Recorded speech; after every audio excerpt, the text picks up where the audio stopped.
कान खोलकर तुम दोनों सुन लो। अगर तुम लोग चाहते हो मैं पुलिस में ना जाऊं और मोहल्ले वाले तुम लोगों को धक्के मारकर बाहर नहीं निकाले और हम दोनों का मुंह बंद रहे, और कहीं से भी कल 3 बजे 2 लाख का इंतजाम करो। समझ में आया ना? अगर तुम लोगों ने होशियारी करने की कोशिश की, कोर्ट, जज, पुलिस वाले और बड़े बड़े लोग सबसे ताल्लुकात है मेरे, और बल्कीस नाम है मेरा, बल्कीस। और हाँ, फ़ोन नंबर तुम लोगों के पास है मेरा, और मैं तुम लोगों के फ़ोन का इंतज़ार करूँगी, और जल्दी से मेरे पैसे पहुँचवा देना। समझ में आया ना? 2 लाख कल 3 बजे तक पहुँच जाने चाहिए मेरे पास। समझ में आया? हाय, कोई है? कोई हमारी बात सुन रहा है? तुम लोगों को ना मोहल्ले में जलील करवा के रख दूंगी मैं। देखना जरा तुम लोग।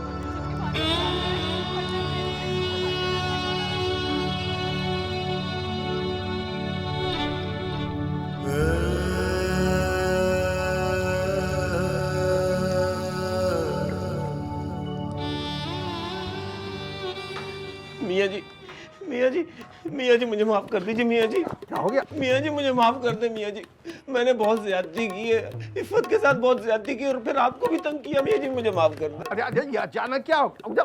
उठो उठो उठो। मियाँ जी, बस 2 जुमले कहने की इजाजत दी है भाई ने। भाई? ये भाई कौन है भाई? आप छोड़े मियाँ जी, मैं तो बस ये कहने को आया हूँ कि ये लिफाफा रख लें। इसमें तलाक है, शरई भी है और कोर्ट से भी अटेस्टेड है, और इसमें मेहर की रकम है इफ़्फ़त की, और कुछ उसके खर्चे के लिए पैसे भी हैं। मियाँ जी बस मुझे इजाज़त दे दे, मैं चलता हूँ। कहा सुना माफ़। और हाँ, मेरा मोबाइल नंबर तो है ना आपके पास?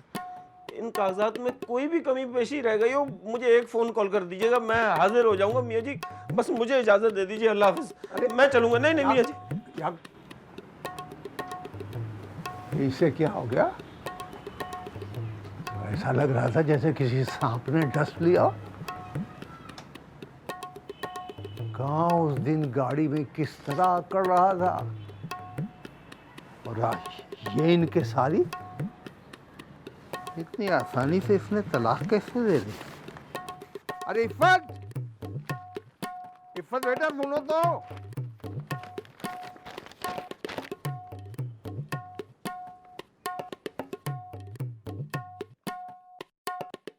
मुझे तो पहले ही शक था कि एक 2 नंबर टाइप की औरत है। मेरा दिल ना पहले ही खटक गया था।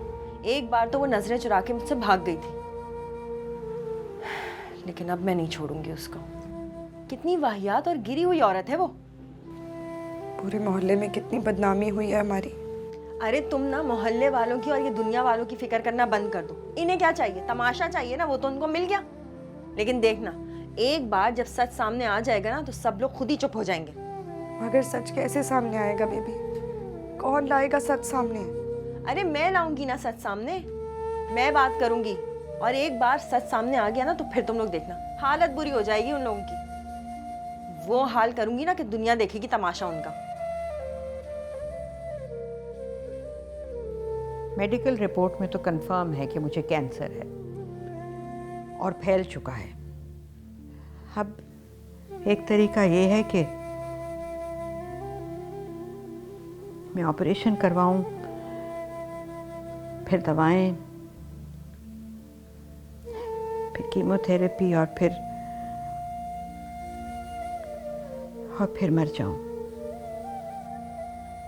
और दूसरी राह ये है कि मज़ीद तकलीफ उठाए बगैर दुनिया से चली जाऊं। इसके बजाय इतना वक्त जो मैं ऑपरेशन में, दवा दारू में, इलाज में और बिस्तर पर लेट कर गुजारूं, मैं अल्लाह का घर देख लूं। अल्लाह मुझे इतना वक्त तो देगा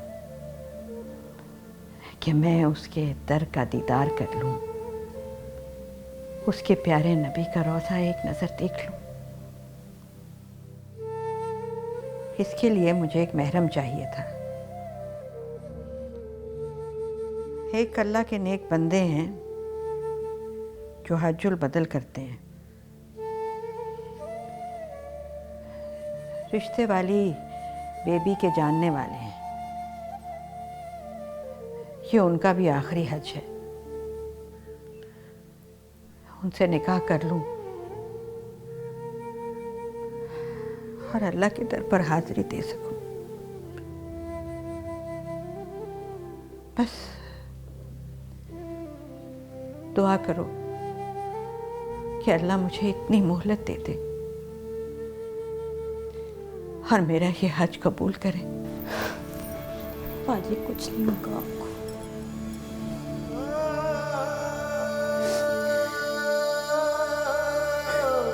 क्या होगा? क्या होगा अगर आपको कुछ हो गया तो?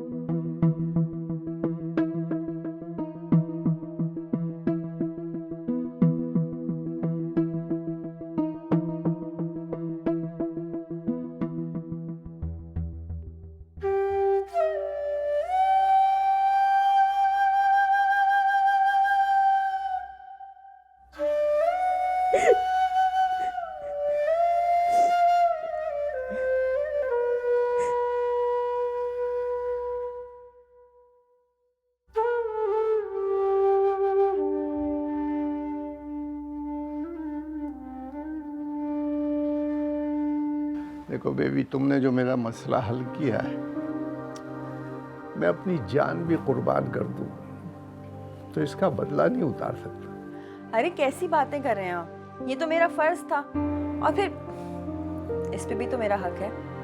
बहनों जैसी है मेरी बिल्कुल। खुदा की कसम बेबी, आपकी ज़ात का सहारा है, मुझे बड़ा इत्मीनान है। अब मुझे इस दुनिया से जाने की कोई परेशानी नहीं है, कोई गम नहीं है। अरे मियाँ जी, आप ऐसी बातें क्यों करते हैं?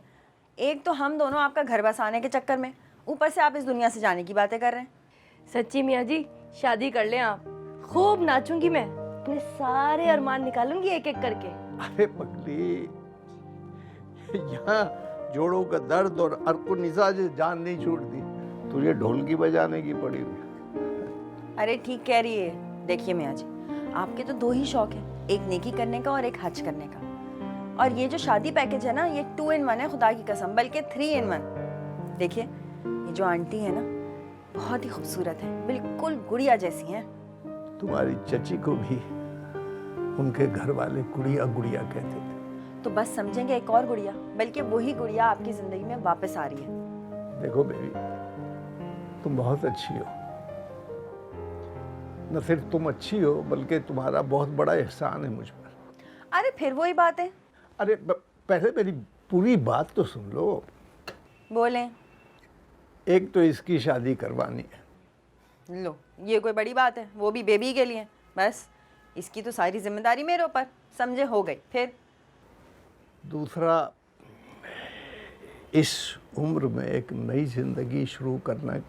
मियाँ जी, समझने की बात यह है कि अगर आप शादी कर लेंगे ना, तो किसी की अनमोल ख्वाहिश पूरी कर सकते हैं। यानी कि अल्लाह का घर देखने की ख्वाहिश, ज़ियारत करने की ख्वाहिश, हज करने की ख्वाहिश। और मियाँ जी, हो सकता है कि ये उन बेचारी की आखिरी ख्वाहिश हो। प्लीज़। हाँ, और शायद मेरी गलती, मेरी नाशुक्री का कफ़ारा भी। हाँ।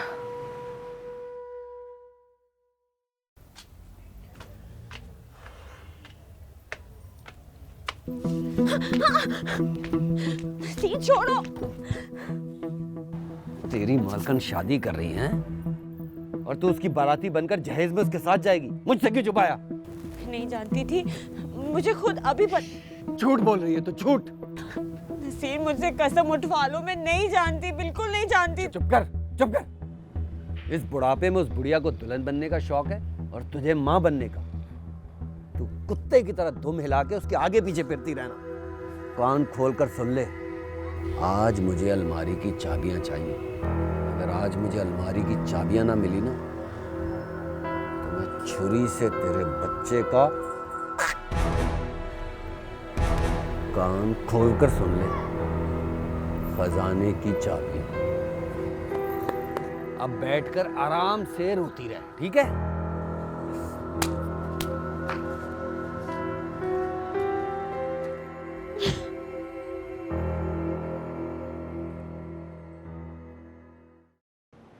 मेरे आने की वजह सिर्फ तुम हो इफ़त, मेरे बड़े भाई की निशानी।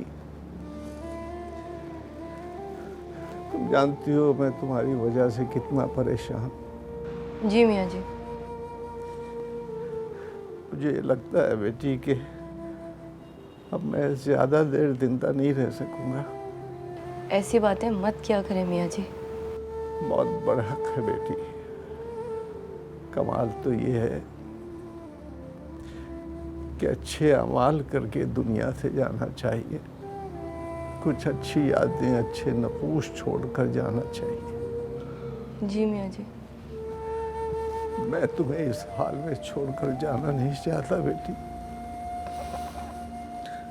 मैं चाहता हूँ तुम्हें घर बस जाओ, इन पाबंदियों से, इन मुश्किलों से आज़ाद हो जाओ। मैं तो जिंदगी भर अपने किए की आग में जलता रहा, सारी जिंदगी कोशिश करता रहा कि शायद अपने किए का कफारा अदा कर सकूं, मगर ना कर सका। तुम जानती हो मैं क्या कह रहा हूं? जी मियाँ जी। अम्मी बताती थी, चची हमारे रिश्तेदारों में से ही थी और वो बचपन से ही आपसे बहुत मोहब्बत करती थी। मगर वो शादी के 2.5 साल के अंदर अंदर ही इंतकाल कर गई।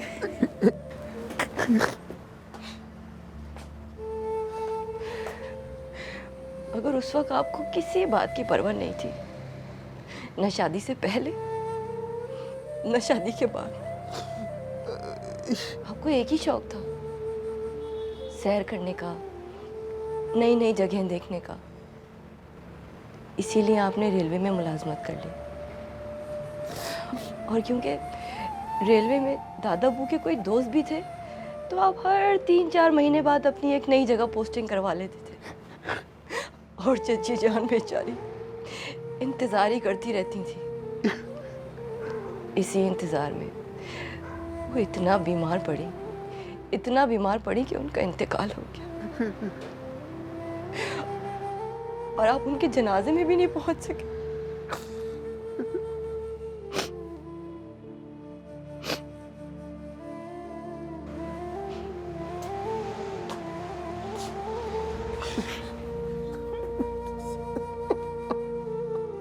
और कब्रिस्तान में दीदार किया था आपने उनका। और अब्बू बताते हैं कि आप इतना फूट फूट कर रोए थे कि सब परेशान हो गए थे। किसी ने कभी आपको रोते हुए नहीं देखा था। और उसके बाद आपने इफ्तिखार भाई की, फरहान भाई की खुद अकेले तन्हा परवरिश की।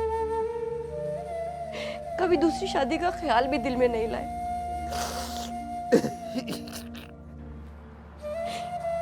और आज भी मैं देखती हूँ आप हर जुमेरात को चची की कब्र पर जाते हैं, और जब आप वापस आते हैं तो आपकी आंखें सूजी हुई होती हैं।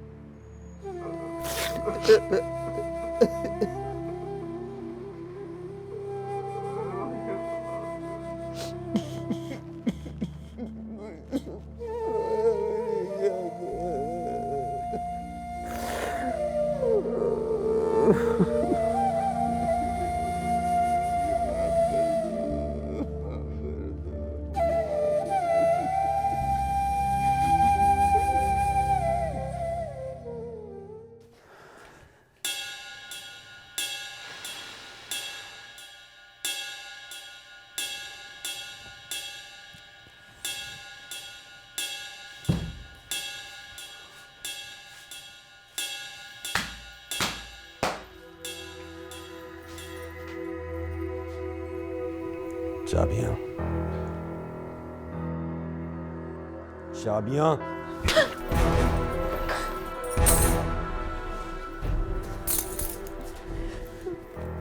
जब तक मैं काम खत्म कर ना हूं कमरे से बाहर नहीं निकलना। वापस आकर मैं खुद दरवाजा खोलूंगा।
जी, वो मैं आपकी किसी से बात कराना चाह रही थी। अभी बात कर ले? जी आप अभी बात कर ले ताकि फिर शाम को हम आके आपसे मिल लेंगे। जी जी ये लीजिए बात कीजिए।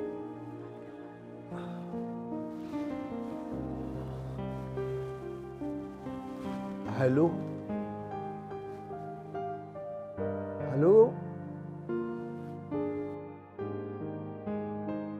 अस्सलाम वालेकुम वरहमतुल्लाह।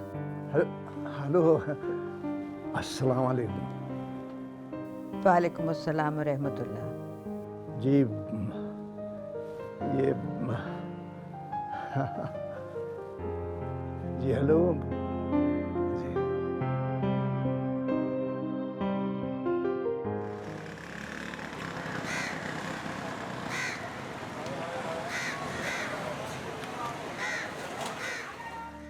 बहुत ही वारदाती किस्म की औरत है। पूरे मोहल्ले वालों को भी ना उसकी असलियत पता चल जाएगी।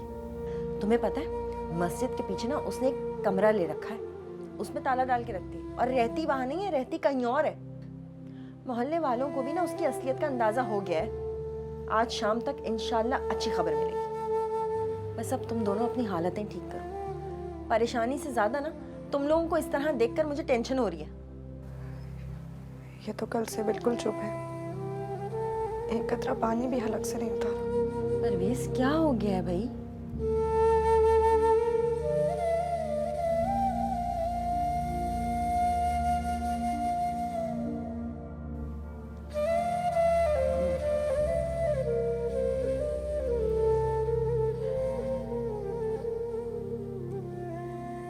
पहले फ़ोन पर बात हुई थी, अभी जो बेबी के साथ साहब आए थे ये वही हैं। मियाँ अफजल नाम है इनका। अच्छा वो जो भी आए थे वो तो बड़े शफीक इंसान लग रहे थे, चेहरे पे कितना नूर था उनके माशाल्लाह से। हाँ बहुत शरीफ इंसान है। कल हमारा निकाह है, हज की दरखास्तें भी खुल गई हैं। तो बाजी मेरा मैं क्या करूंगी फिर? अल्लाह पर भरोसा करो, तुम अब नई जिंदगी शुरू करोगी।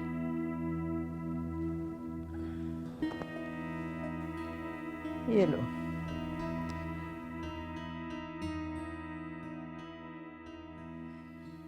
ये मुजम्मिल हुसैन का कार्ड है, मेरे वकील हैं। इनको मैंने तुम्हारे सारे मामलात से आगाह कर दिया है। तुम चाहो तो, और बेटा मेरा मशवरा है कि तुम नसीर से तलाक ले लो। मुश्किल फैसला है, लेकिन वो सुधरने वाला नहीं। आखिर बाजी,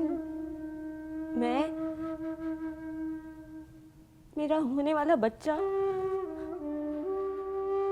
और मेरी वालदा, हमारे कैसे गुजर बसर होगा?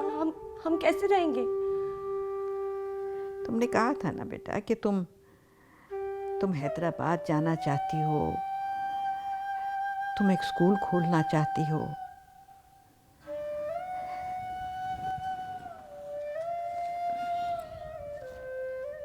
और ये लो,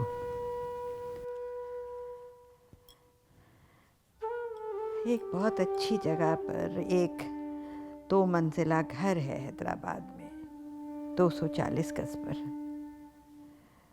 वो मैंने तुम्हारे नाम कर दिया है, उसकी फाइल है ये। वहाँ तुम रह लेना अपनी माँ के साथ, और अपना स्कूल भी खोल लेना। और ये लो, इसमें पे ऑर्डर है, तुम्हारे और तुम्हारे बच्चे के काम आएगा।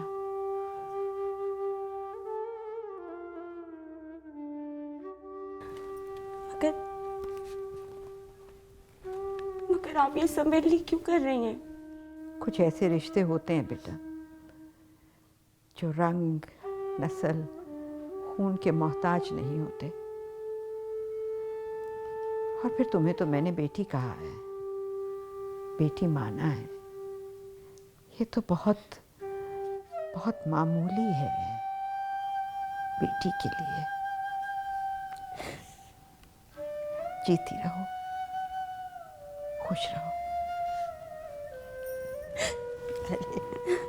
अरे बस ना, बस खुश रहना बेटा, खुश रहना, खुश रहो। शुक्रिया बाजी, शुक्रिया। बस बेटा, आपको हमेशा खुश रखे। बहुत दुआएं दूंगी मैं आपको सारी जिंदगी।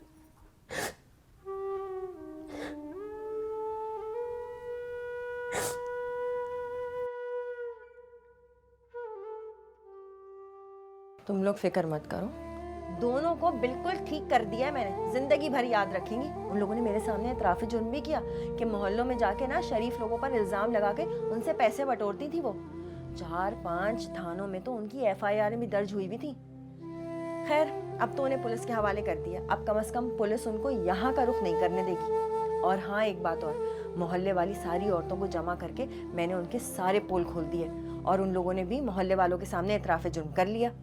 और वो जो हमारी नुसरत भाभी नहीं है, वो और हमीदा बाजी ने मिलकर तो खूब मार लगाई है, होश ठिकाने आ गए दोनों के। अब देखो, तुम दोनों मोहल्ले वालों की कम से कम फिक्र करना छोड़ दो। कुछ नहीं होगा, सबको असलियत का पता चल गया है। अब तो मुस्कुरा दो। परवेज, समीना समझाओ ना इसको, कुछ तो बोले। परवेज,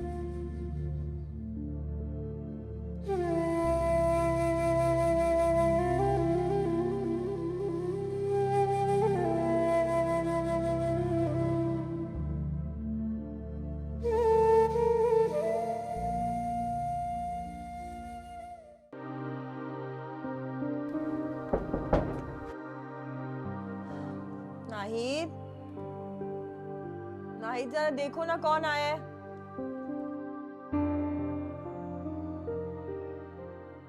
या अल्लाह रहम, क्या हो गया? बेबी, बेबी, अल्लाह रहम, समीना क्या हो गया? क्यों रो रही हो? परवेज, परवेज, परवेज, क्या हुआ परवेज को? परवेज घर से गायब है। क्या गायब है? लेकिन वो तो ऐसा कभी नहीं करता। पता नहीं, मैं सकीना आंटी के घर गई थी शाम को मिलाद में, अभी वापस आई हूँ तो परवेज नहीं है। और और उसकी व्हीलचेयर कहाँ है? वो अक्सर ऐसे करता था, अपनी व्हीलचेयर पे खुद ही बैठ जाता था और गली तक बाहर चला जाता था। अभी आते हुए मैंने दुकानदार से पूछा तो उसने कहा कि वो टैक्सी में बैठ के कहीं चला गया। कहाँ गया होगा? या अल्लाह, कहाँ चला गया? परवेज तो ऐसा कभी भी नहीं करता। हुआ क्या उसको? मगर पिछले 2 दिन से बहुत चुप चुप सा था। वो औरतों वाले वाकये के बाद लोगों ने बहुत बदतमीजी की, घर पे आके ऊंची आवाज में बुरा भला भी कहा। जानते ही नहीं थे कि उसका कोई कसूर नहीं है। अल्लाह खैर करेगा। चलो चल के देखते हैं, चलो।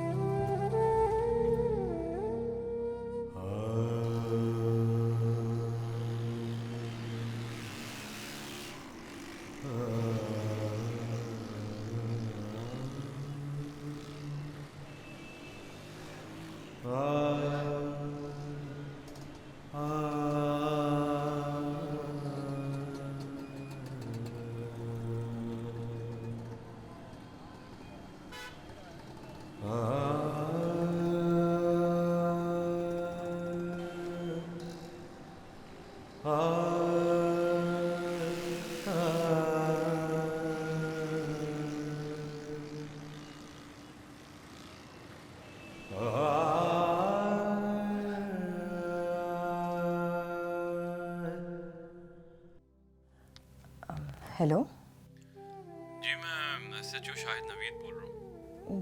जी अस्सलाम वालेकुम एसएचओ साहब। वालेकुम सलाम। मुझे पूछना था कि आप अभी थाने आ सकती हैं? अभी इस वक्त सब खैरियत तो है ना?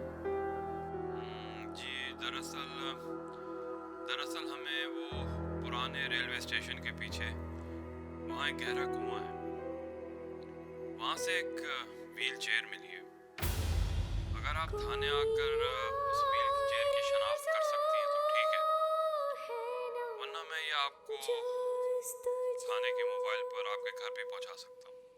हमें शक है कि परवेज साहब ने खुदकुशी कर लिया।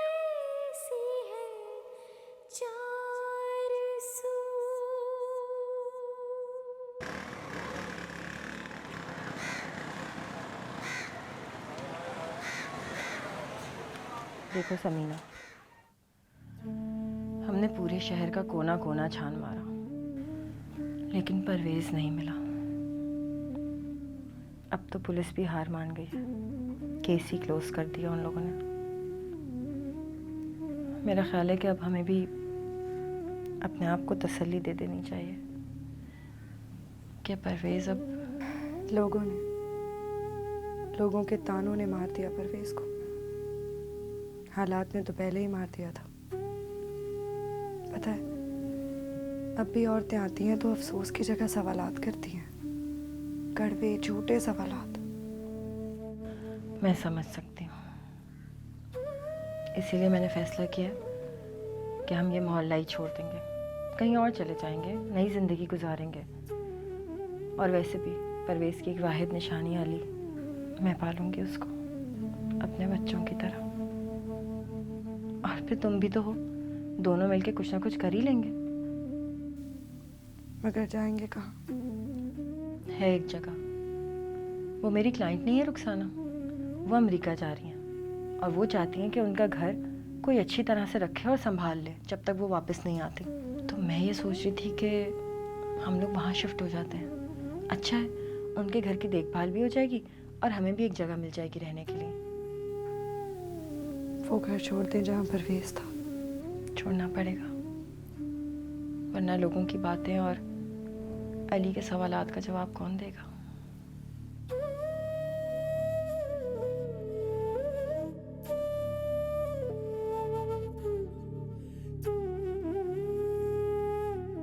तेरी मेरी प्रेम कहानी किताबों में। बस दिलावर कहाँ रह जाता है, कभी तो वक्त पे पहुंच जाए कर। अरे भैया, आज दिलावर ना तुम्हारी दिलवाली की बड़ी ट्रेजेडी फिल्म देख के आ रहा है, उठने का दिल नहीं चाह रहा था भाई। बे क्या बकवास कर रहा है, और कौन सी दिलवाली, किस दिलवाली की बात कर रहा है तू? कौन सी दिलवाली, कैसी दिलवाली? बस यही तो कमाल है हमारे इस चांद से चेहरे वाले का, ये गली गली में नाम लेके तड़प रही हैं, मगर तुम्हें पता ही नहीं है। अबे मैं पूछ रहा हूँ, तू बात किसकी कर रहा है? अरे वही तुम्हारी दिल वाली, रिश्ते वाली भैया, वो तुम्हारी बेबी शमीम की बात कर रहा हूँ मैं। अबे तेरी तो मैं, तमीज से बात कर और इज्जत से नाम ले उसका, समझा? भाई गर्दन तो छोड़ो। अबे क्या बाल कटवा के आ रहा है? भाई वो अब्दुल्ला हेयर कटिंग है ना, वहीं बैठा हुआ था मैं, तो वहीं मैंने सुना ये सब कुछ। अबे अब्दुल्ला हेयर कटिंग एंड गरम हमाम, समझा? 20 रुपए देके नहा भी लेता। भाई अभी सर्दियां हैं, 50 रुपए ले रहे हैं वो लोग भी। अच्छा चल दफा कर। और ये बता, सुना क्या तूने? भाई वो फिर सुनोगे तो फिर तुम गर्दन का नाप लोगे। अबे ज्यादा तेरी स्टोरी नहीं चाहिए, ये बता बेबी के साथ क्या हुआ? ओए, जहाँ जहाँ बेबी का नाम आए इज्जत से नाम लिए उसका, बेबी बाजी करके बोलेगा, समझा? जी जी जी जी जी जी जी, जी भैया, पिछले दिनों बेबी बाजी की दोस्त है ना समीना बाजी, उनके शौहर पे एक इल्ज़ाम लगा था। बस फिर वो महल्ले वालों ने ना उल्टा सीधा करके ना उन पे उल्टा इल्ज़ाम लगा दिया और उनको महल्ले से निकलवा दिया। फिर मैंने सुना कि समीना के शौहर ने खुदकुशी भी कर ली और वो लोग जो है ना महल्ला छोड़ के चले गए भाई।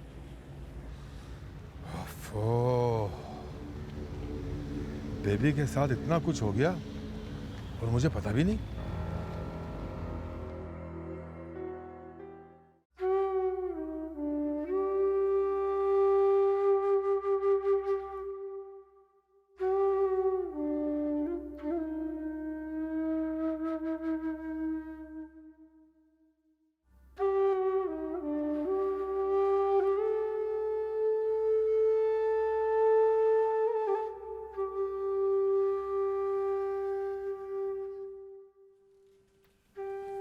अरे क्या हो गया?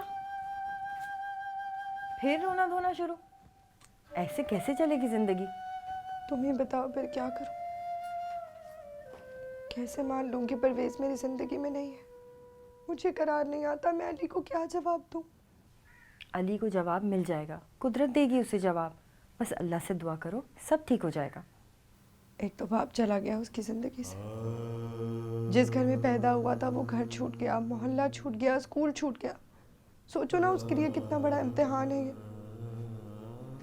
अरे भाई, इम्तिहान बड़ा होगा ना तो उसका इनाम और नतीजा भी बड़ा होगा। इतने अरसे रहे हम उस मोहल्ले में, मगर जब हमें उनकी ज़रूरत पड़ी सबने हमसे मुंह फेर लिया, तोहमतें लगाई, इल्ज़ाम लगाए हम पे। तो अच्छा किया ना, अब यहाँ इस नए घर में नई जिंदगी शुरू करेंगे, एक दूसरे का सहारा बनेंगे। हम क्या सहारा बनेंगे तुम्हारा? सहारा तो तुमने दिया है हमें। अब ऐसी बातें नहीं किया करो, जिंदगी हो तुम मेरी। तुम लोगों के बगैर तो सांस नहीं आती मुझे। अच्छा ये बताओ, आज खाने में क्या खिला रही हो? जो तुम। पक्का? चल तैयारी करो।